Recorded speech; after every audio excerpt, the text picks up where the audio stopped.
While the world is being swept into wars and conflicts, in Australia, another battle is quietly unfolding every day: the ecological war. Every year, the Australian government must spend more than $200 million tracking down, controlling, and removing dangerous invasive animals before they spiral out of control. So what really happened that forced a country famous for protecting animals to take such decisive action?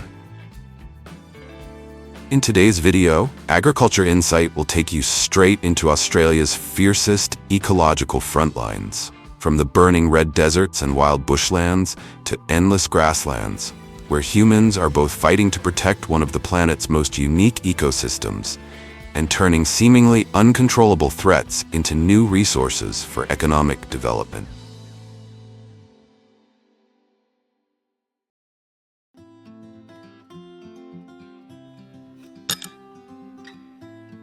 What do you think of when rabbits are mentioned? A gentle, small, and incredibly cute animal? But if you set foot in Australia, you will have to think again. In this country, more than 200 million wild rabbits are considered one of the most dangerous ecological invaders in history, second only to feral cats in terms of destruction. Every year, they cause more than $200 million in damage, devastate millions of square kilometers of grasslands and crops, and push entire native ecosystems into a fierce battle for survival. And for more than 150 years, Australians have done everything they can to eliminate them.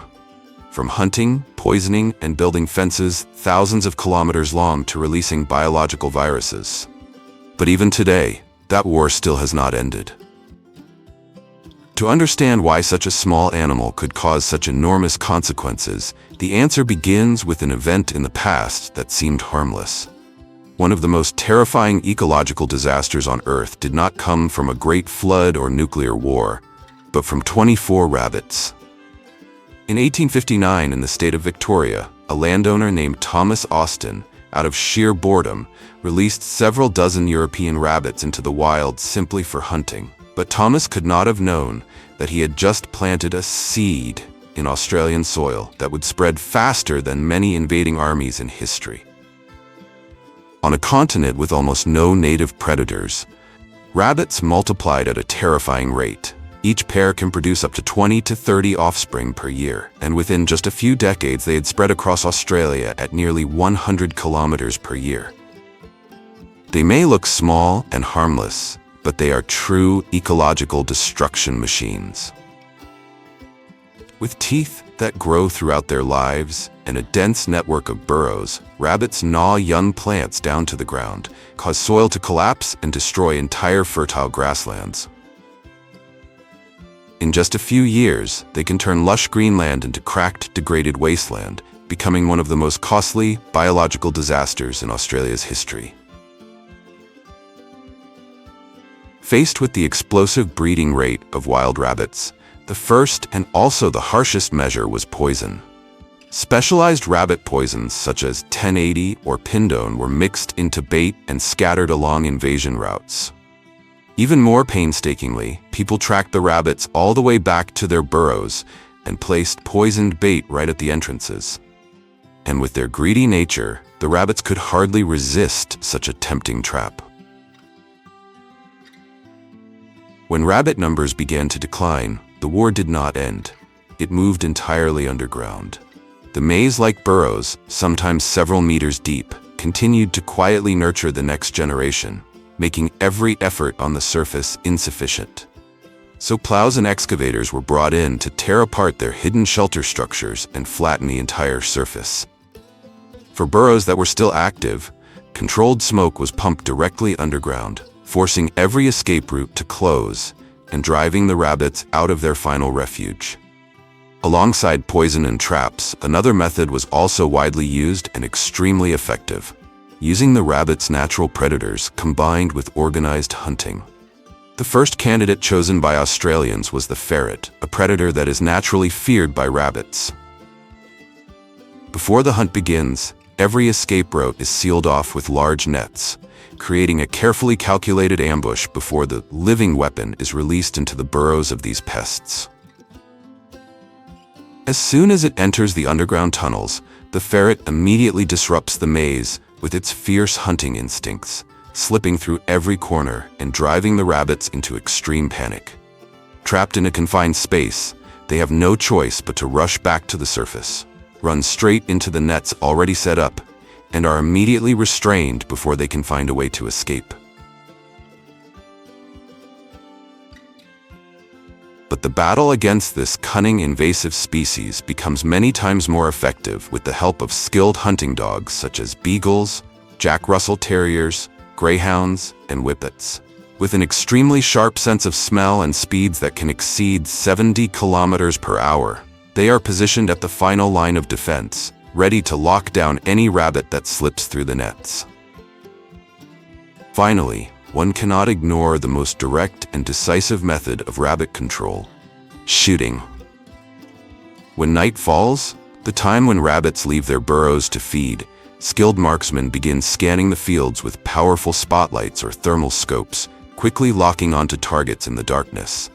The moment a flash of reflection appears in their eyes, the shot is fired. During sweeps that last for many hours, hundreds of rabbits can be taken down in a single night. By day, the hunt shifts to precise ambushes. Shooters hide among the bushes, patiently waiting for the rabbits to emerge from their burrows to feed, then fire in an instant, bringing them down before they can retreat back into the safety of their tunnels.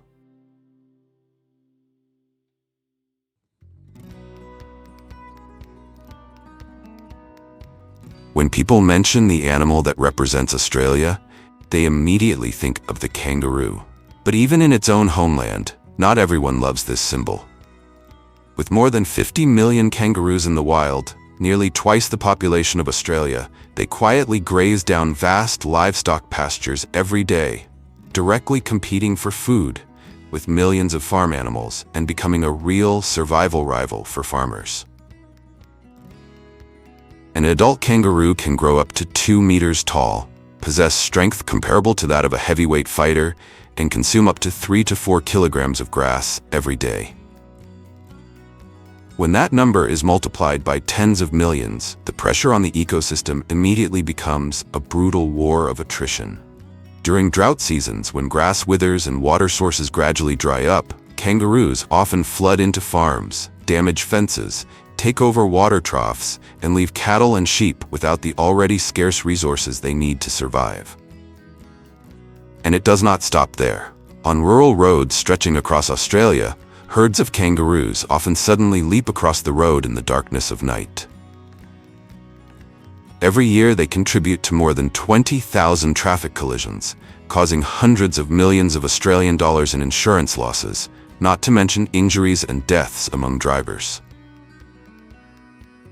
More dangerously, when cornered or protecting their young, kangaroos can instantly stand upright, nearly 2 meters tall, use their tail as a support, and deliver an extremely powerful kick with their hind legs, strong enough to cause severe injuries, break ribs, and even bring down hunting dogs within seconds. Yet what worries the Australian authorities most is not their strength, but their almost explosively programmed ability to reproduce. While male kangaroos are highly aggressive and always ready to mate, female kangaroos also possess embryonic diapause, the ability to pause the development of an embryo in the uterus until living conditions become favorable. As a result, the population can recover at a staggering speed within just a few months, making every control effort extremely fragile. Australia cannot eliminate kangaroos because they are a national symbol that appears directly on the country's coat of arms.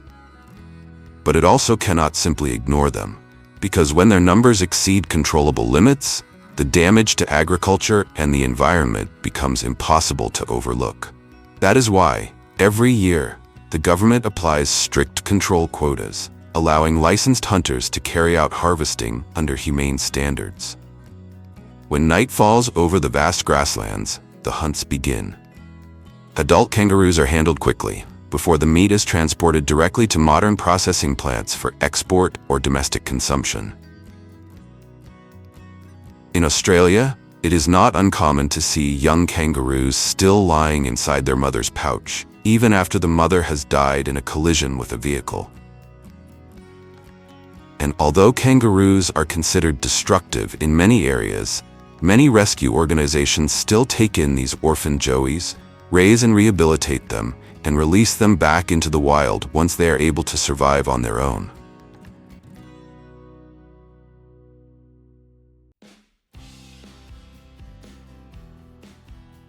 If kangaroos create pressure with muscle, parrots turn entire neighborhoods upside down with intelligence.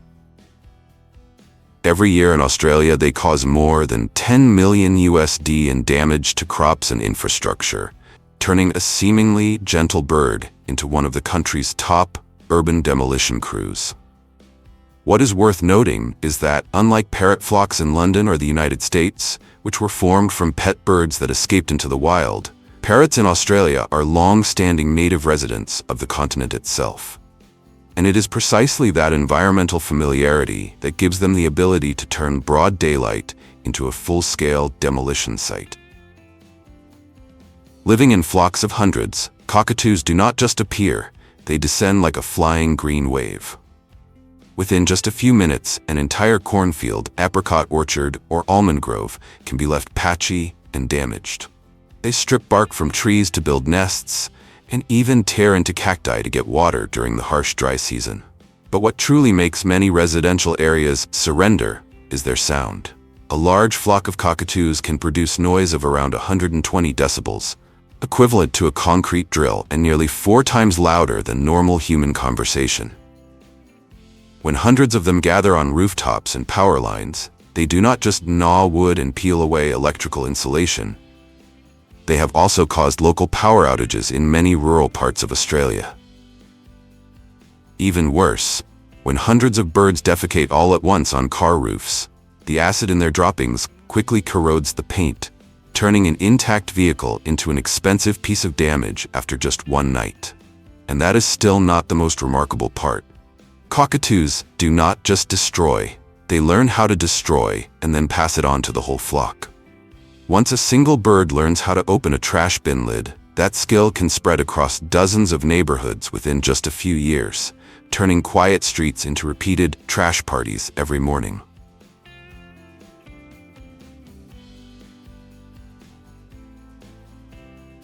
Australians acted immediately in this battle.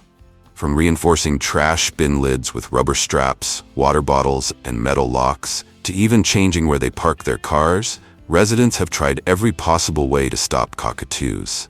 However, because cockatoos are native animals protected by law, Australian authorities do not apply strong control measures like those used against rabbits, or population management methods like those used for kangaroos. So, from local governments to ordinary residents, the most practical solution today is still to scare them away, adapt, and learn to live with a bird that understands the city better with each passing day.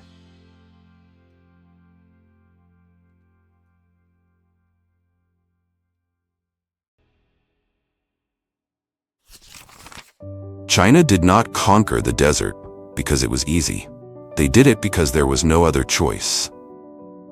The greatest paradox of Western China is that the place harsh enough to challenge every limit of cultivation is also the very place this nation of 1.4 billion people must connect at all costs.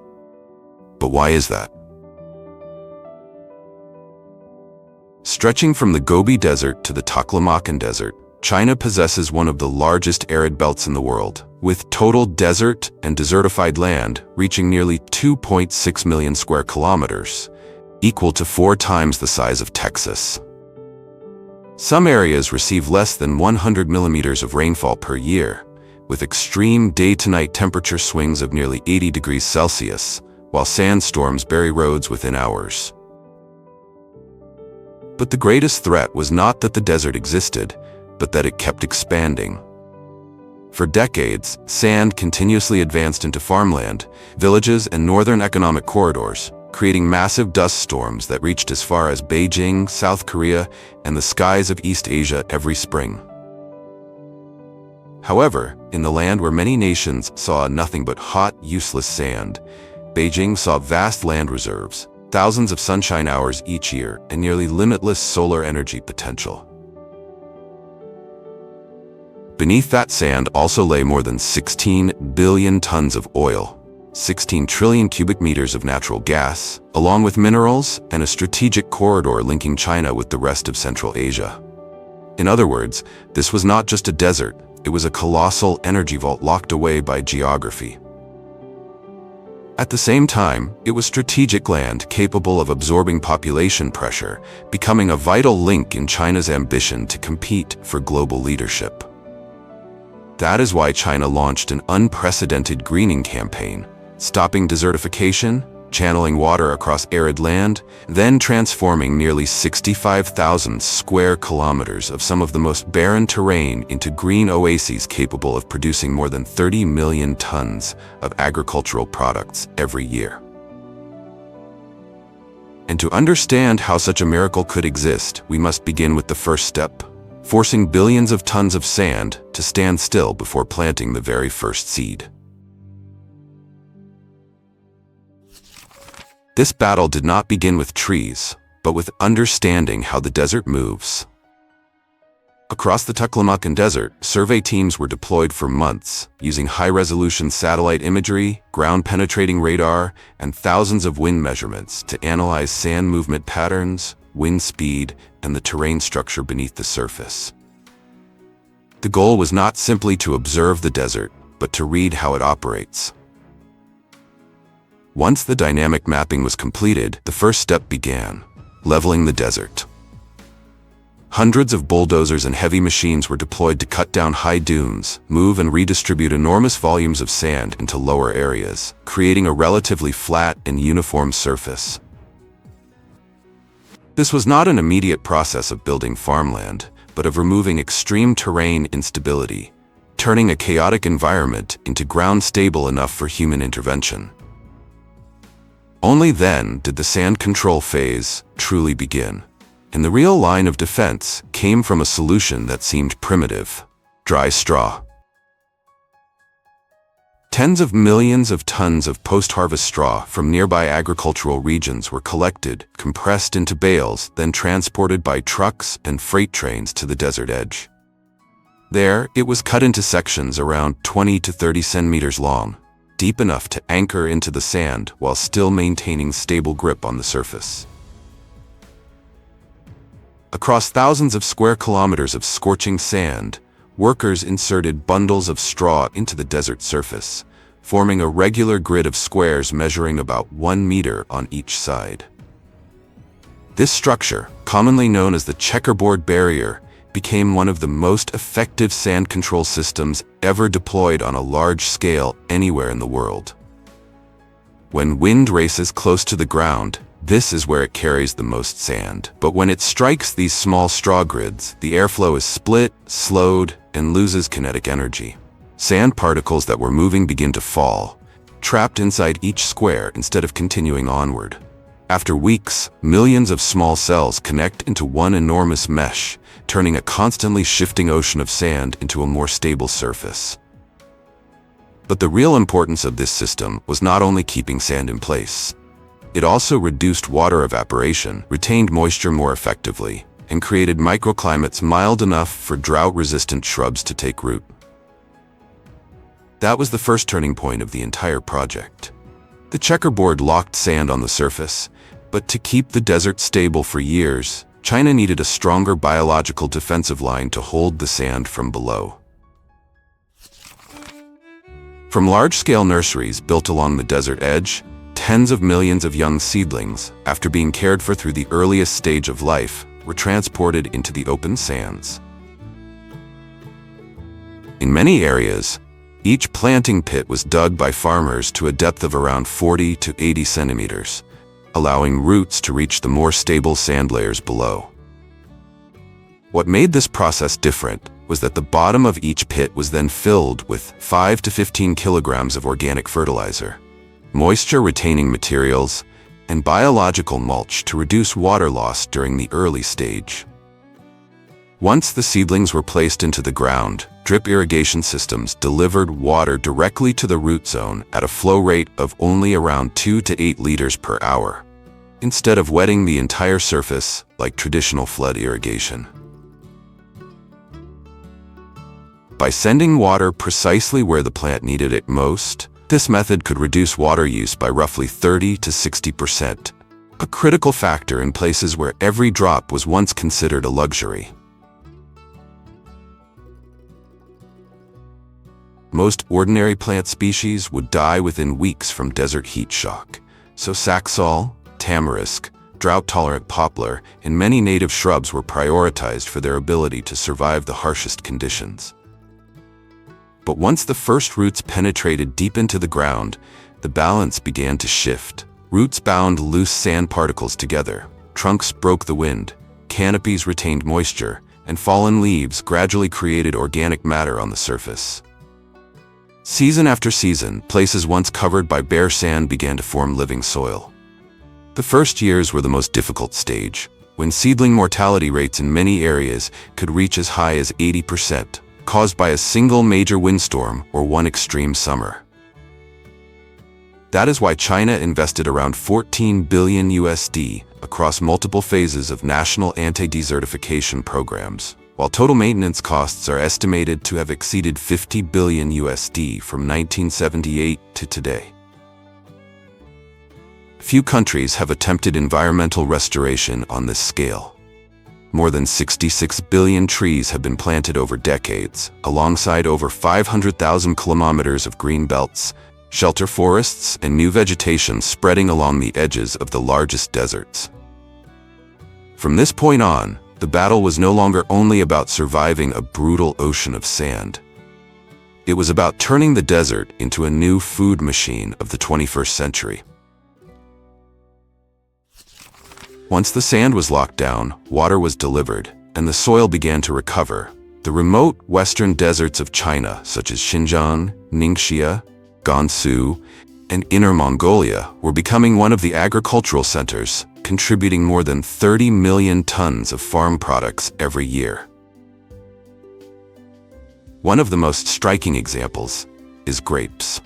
In Turpan, where there are more than 3,000 hours of sunshine each year, and extremely large day-night temperature differences, grapevines accumulate up to 40% more sugar than in typical temperate regions. Unlike traditional cultivation, many vineyards here use elevated trellis systems, precision drip irrigation, and the technique of burying grapevines underground during winter to protect them from severe cold. As a result, this area alone produces nearly 1.5 million tons of fresh grapes and 350,000 tons of raisins each year, making it one of the largest high-quality raising centers in Asia. China did not stop at food alone. It also made the barren desert begin to bloom. In the arid regions of Gansu and Ningxia, thousands of hectares of industrial roses have been planted for essential oil, rose tea, cosmetics, and dried petals.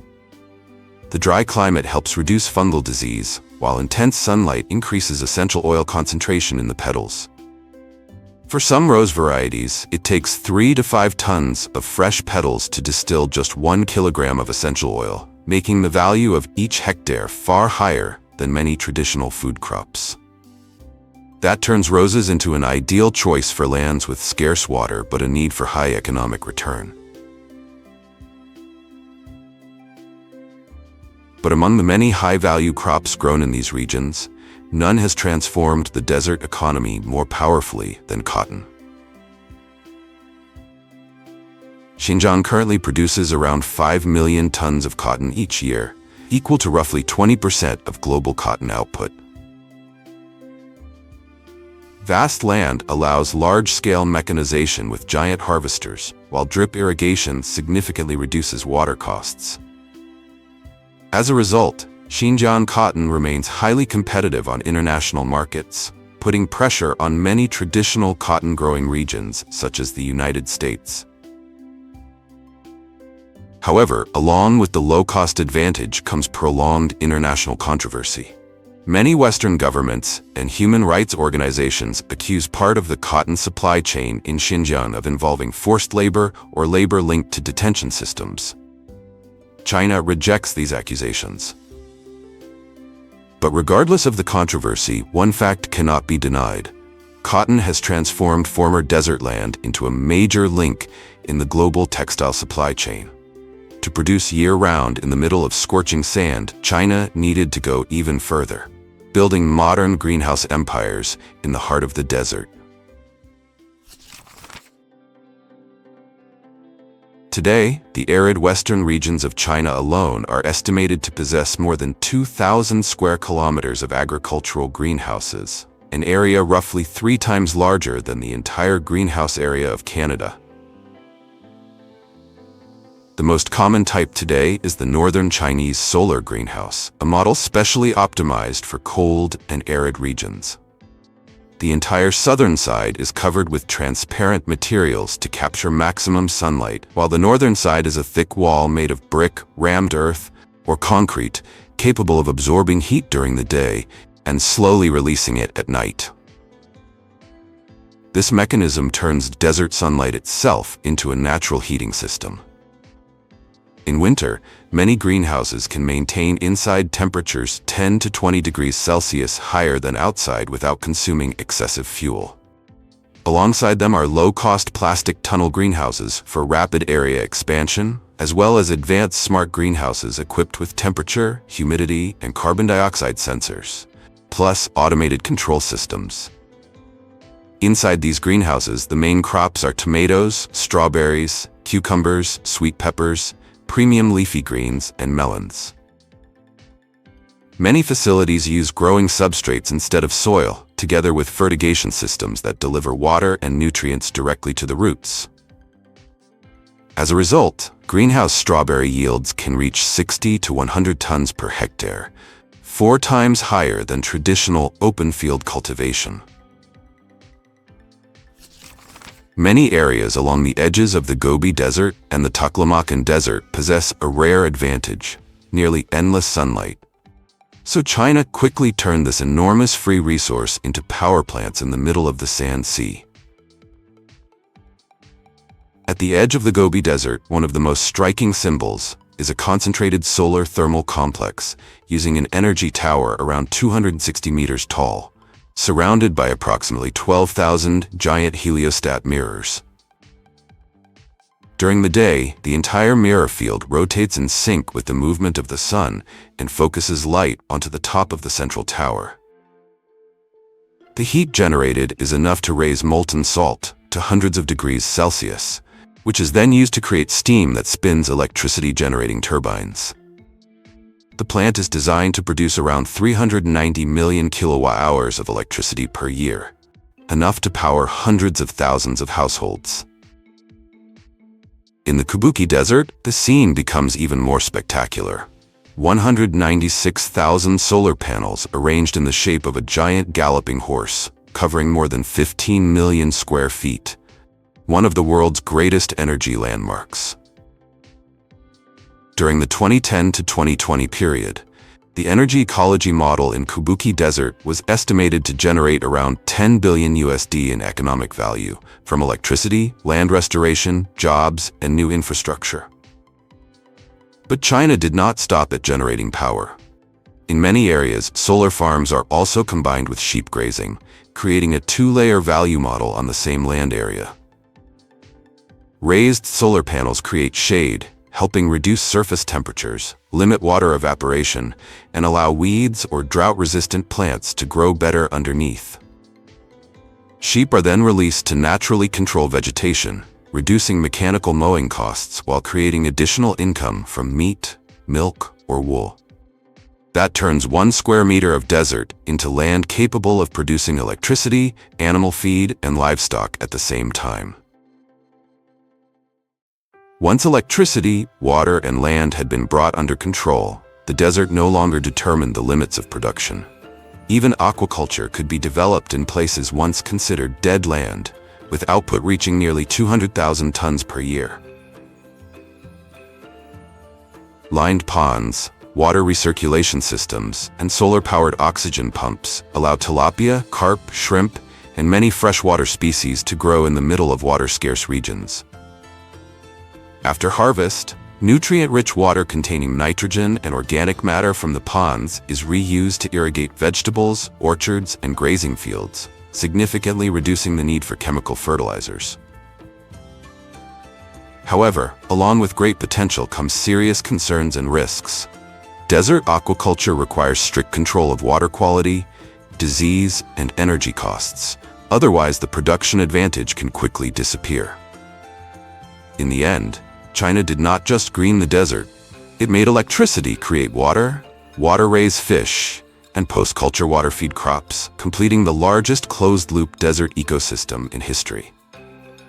However, this effort has so far restored only around 19% of China's total 2.6 million square kilometers of desert and desertified land, showing that most of these arid regions will remain a long-term challenge for decades to come.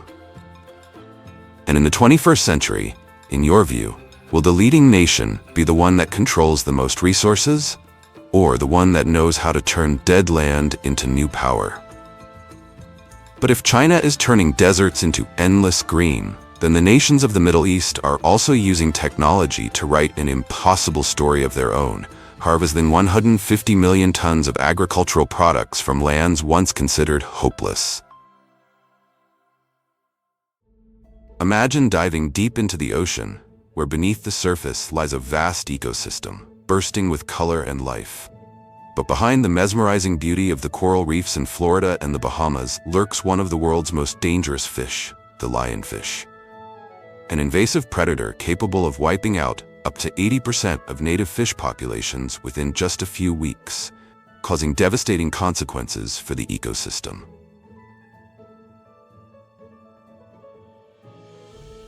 The crisis began in the late 20th century, when a few individuals from the Indo-Pacific were released into the Atlantic Ocean through the ornamental aquarium trade.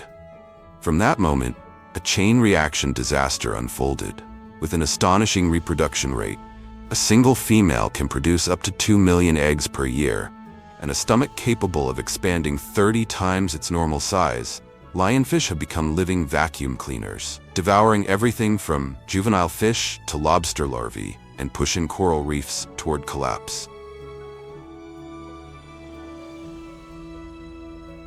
To combat an enemy with virtually no natural predators in these waters, humans have been forced to intervene urgently. The most effective method today, especially in shallow waters and coral reef environments, is surprisingly simple yet precise, using handheld spear devices paired with 3-pronged spear tips.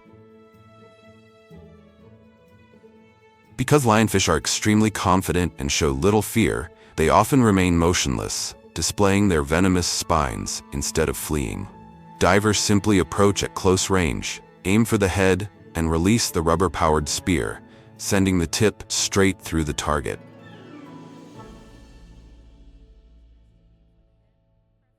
Immediately afterward, the fish is placed into a zookeeper, a specialized rigid plastic cylindrical device designed to remove the fish from the spear without direct hand contact, ensuring complete safety from the deadly venom carried in its spines. The effectiveness of this manual method is truly astonishing. At professional tournaments, such as the Emerald Coast Open 2024, divers removed more than 11,000 lionfish in just a few days.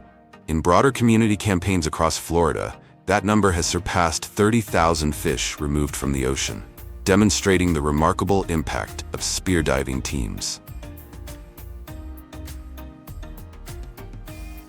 Alongside commercial harvesting, another dramatic and controversial method has emerged: spearing lionfish and then directly offering them to sharks or groupers. The key goal is to train top predators in the Atlantic food chain to recognize lionfish as a food source. Divers spear the lionfish and gently shake the spear tip to attract sharks or groupers, encouraging them to approach and enjoy the free meal. However, this method is something of a double-edged sword. On one hand, it hopes to create a long-term natural control mechanism. On the other hand, it may alter the behavior of native predators, causing sharks or groupers to develop the dangerous habit of following divers in anticipation of food. This not only increases risks for divers, but could also weaken the predator's natural hunting instincts. Furthermore, without proper training, sharks may still be stung by the 18 sharp venomous dorsal spines if they fail to swallow the prey headfirst.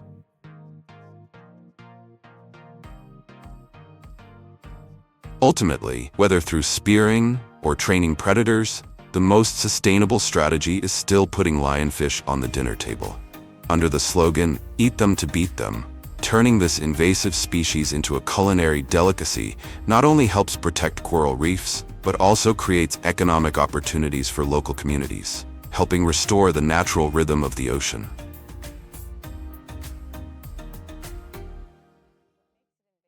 If lionfish are the vacuum cleaners destroying coral reefs, then the American alligator is the uncrowned king of the southern freshwater world, ruling over an industry worth more than $100 million each year, where the line between luxury delicacy, conservation symbol, and massive economic resource is separated by nothing more than a single precise shot. From the brink of extinction due to rampant hunting in the 1960s, the United States orchestrated one of the most remarkable wildlife recoveries in history. In Louisiana alone, the alligator population surged from fewer than 100,000 individuals to more than 1.5 million within just half a century.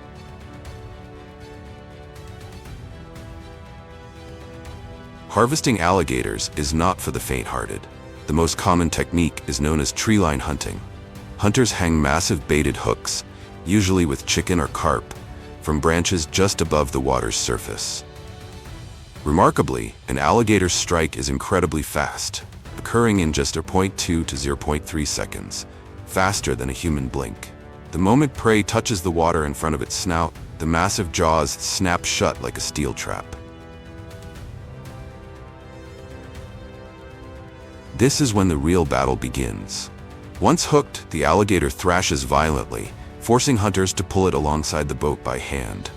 To dispatch the animal humanely and safely, they use a bang stick, a specialized firearm device fitted with a large caliber round. A single, precise push into the weak spot just behind the skull instantly shuts down the central nervous system.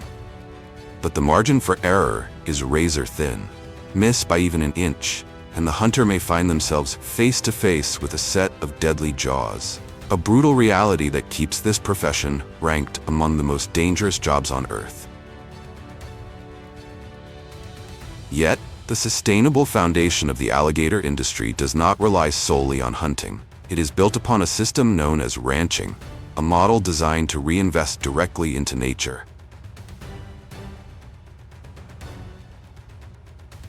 During summer, helicopters and airboats venture deep into remote swamps to collect eggs from wild nests, where natural mortality rates can reach up to 90% due to flooding and predators. Under controlled conditions, the hatch rate becomes nearly perfect. In return, farms are legally required to release 12% of the raised alligators back into the wild once they reach about 1.2 meters in length, ensuring the long-term stability of wild populations. All collected eggs are then transported to modern farms, where they are raised under optimal conditions according to strict government regulations. Legally, not just anyone can enter this business. Hunters and farmers must possess both official licenses and authorization permits, while landowners must provide documented proof of legal ownership over the harvesting areas. After harvest, the belly skin, the most valuable part of the alligator, is considered one of the most luxurious materials in the world. It is transformed into high-end handbags in Paris and Milan, often selling for tens of thousands of dollars. To ensure transparency, every skin leaving the facility must carry a CITES tag with a unique serial number, along with a resource tax of approximately $4.25 per tag, which is reinvested into conservation funds. As a result, the alligator today is no longer merely the terror of the swamp. It has become a valuable natural resource, proof that humanity can harvest nature intelligently, efficiently, and sustainably.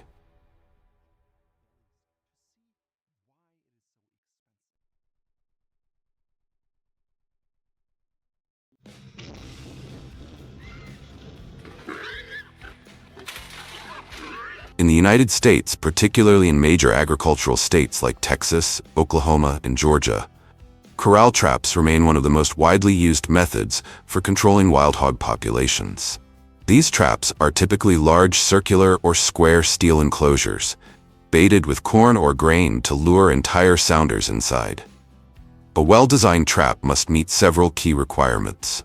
It needs to be large enough to hold a full group, equipped with a strong gate that only closes when most of the animals are inside, and placed along the hog's regular travel routes. For experienced trappers, a few small techniques can make a huge difference. They often pre-bait the site for several days so the hogs become comfortable entering the trap, use remote cameras to monitor herd behavior, and only trigger the gate when nearly the entire group has gathered inside. Once a trap has been carefully prepared and set, patience becomes the most important part of the process. But when the gate finally drops, a single successful capture can trap dozens of hogs at once, from large adults to young piglets. One reason why corral traps remain a top choice for farmers and wildlife control teams. Even so, despite being one of the most important control methods, experts emphasize that trapping alone is not enough. It must be combined with hunting and large-scale monitoring to truly slow the explosive growth of wild hog populations. And beyond North America, people across different regions of the world have developed many other strategies to confront this destructive species. That's exactly what we're here to explore. How many other tactics humans have devised in the ongoing battle against wild hogs?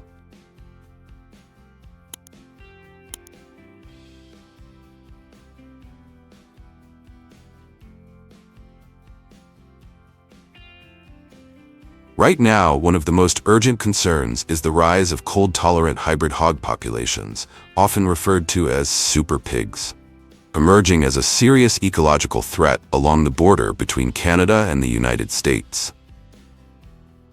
With thick layers of fat and dense coats, these animals have developed the behavior of digging snow dens, where temperatures can remain around 0 degrees Celsius, even when the outside environment drops to minus 30 degrees Celsius. Constant hunting pressure has pushed them to become almost entirely nocturnal, leaving behind only tracks and freshly rooted patches of soil as evidence of their presence. With an average nightly range of 5 to 10 kilometers and a strong ability to disperse, ground hunting teams often manage to encounter only a few individuals, while the majority of the herd has already moved on to another area. For this reason, helicopter hunting, known as aerial gunning, has become a widely used control method across agricultural regions spanning thousands of hectares. Unlike deer, which tend to remain within relatively fixed home ranges, wild hogs constantly move in search of food and water. Ironically, this relentless mobility becomes a fatal weakness. In open landscapes, their movement patterns make them far easier to spot from the air, allowing aerial teams to quickly locate and track entire groups across vast stretches of farmland. When pursued, a herd of wild hogs will often split into several smaller groups and scatter in different directions, a high-level survival instinct that makes it difficult to eliminate the entire sounder at once. On light helicopters, the pilot must maintain a steady flight path, while the shooter uses a semi-automatic rifle to engage targets rapidly. For experienced aerial crews, 30 to 50 hogs can be removed in a single hour, a level of efficiency that even highly trained ground hunting teams using tracking dogs rarely achieve. In Texas, although hunters do not need a hunting license to shoot wild hogs on private land with the landowner's permission, the activity is not entirely unrestricted. Operators must obtain a special permit from the Texas Parks and Wildlife Department, a regulatory measure designed to clearly distinguish professional pest control operations from recreational hunting, while also preventing unregulated activities that could lead to serious accidents. Despite its effectiveness, the price of this sweeping efficiency is far from small. Operating costs typically range from $800 to $1,500 per flight hour, and when fuel, surveillance drones, and ground support teams are added, the seasonal budget for controlling hog populations in a single region can easily exceed $100,000. More concerning still, the hogs that survive these aerial raids can quickly change their behavior. They retreat deeper into dense vegetation and become extremely wary of the sound of helicopter engines. This phenomenon even has a specific term among wildlife control teams: helicopter shy. Over time, this makes the expensive tactic less effective, as the animals learn to remain motionless beneath thick tree cover, effectively avoiding detection by thermal cameras. As a result, the success rate of subsequent aerial operations can drop sharply once the hogs adapt to the threat from above.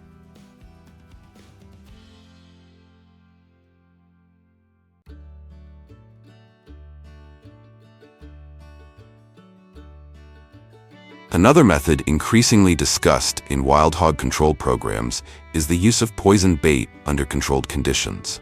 Unlike direct approaches such as hunting or trapping, this strategy begins in wildlife research laboratories.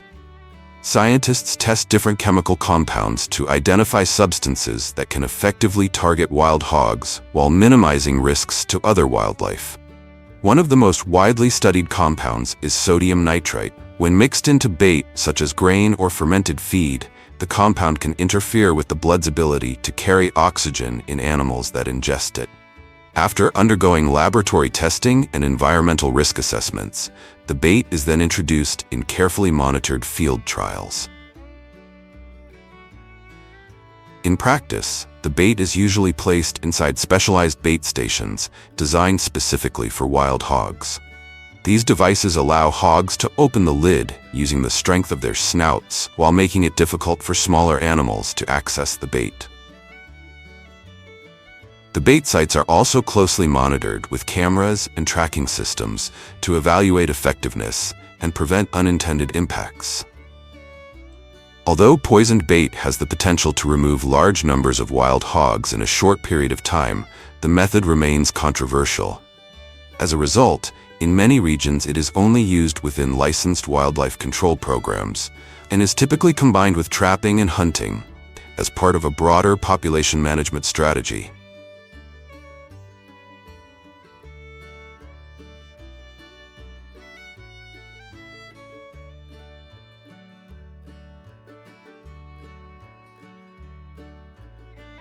Leaving the cornfields of the United States behind, we arrive in Brazil, one of the world's leading agricultural powers, where farmers are confronting Java porco, a rapidly expanding hybrid wild hog that is devastating crops. This hybrid emerged in the 1980s in São Paulo, when escaped wild boars interbred with domestic pigs. The result was a larger, tougher animal that retained the aggressive survival instincts of its wild ancestors. The damage is especially severe in Brazil's vast sugarcane fields, which cover millions of hectares and form the backbone of the country's sugar and ethanol industries. When herds invade, they do more than eat the cane. Their rooting and biting damage the stalks, allowing fungi and bacteria to infect the plants and reduce sugar yields. To protect their fields, many farms have turned to a simple but effective solution: defensive trenches. These ditches are typically about 1.5 meters deep and over 1 meter wide, exceeding the jumping ability of wild hogs. Their steep walls make climbing difficult, while the animal's limited depth perception often causes entire herds to hesitate at the edge rather than attempt the crossing. Similar systems are used in parts of Australia and Africa. However, trenches remain a localized defense. A single collapsed section or overlooked gap can render the entire barrier useless. And on a larger scale, the expansion of wild hog populations continues to outpace human efforts to control them.